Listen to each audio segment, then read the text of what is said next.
Прекрасный журналист, прекрасный поэт Леонид Сорока.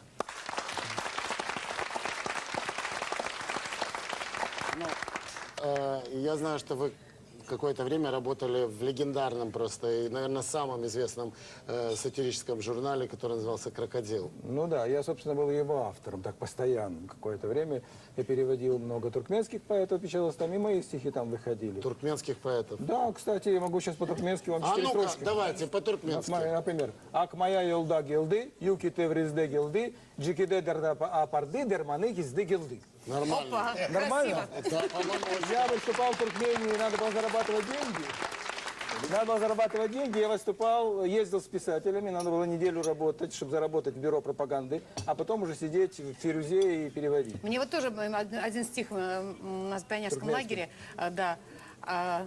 Александр Байматросов, амбразуром Тамдырга. Такой вот есть. Нет, но когда я ездил, выступал перед туркменами, и у них возникал вопрос, этот Леонид Сорока вообще знает что-то по-туркменски? Тогда мои коллеги, туркменские поэты, которые обучили меня в этой штуке, она звучит страшно вроде там «Акмая», «Елда», еще Ну, «Гилды». Илда, это мы знаем. Это мы знаем, да? Да, Илда. Ну, это оказывается, это очень романтичное такое содержание, что юноша заболел, а лекарство в глазах у девушки. Вот, оказывается, такая высокая поэзия. Ну вот, но там я, наверное, почитаю другое стихотворение, совсем другое, историческое. Тоже на туркменском, или Нет, нет? уже совсем нет. Давайте на русском. Вообще, я не знаю, стоит ли, потому что понятия такого уже и не существует. Заначка, например, знаете? Что Почему, конечно, как это? Заначка Как это не всегда будет такое? существовать. Сейчас пластмассовые деньги, и говорят, уже как-то это тяжело. Почему? Почему? Можно? Есть, да? Есть. Ну вот я почитаю стихотворение коротенькое, заначка называется. «Жены себе не мысли о другой, как здорово считаешь ты зарплату, и нежно шепчешь, ну-ка, дорогой, показывай, куда заначку спрятал.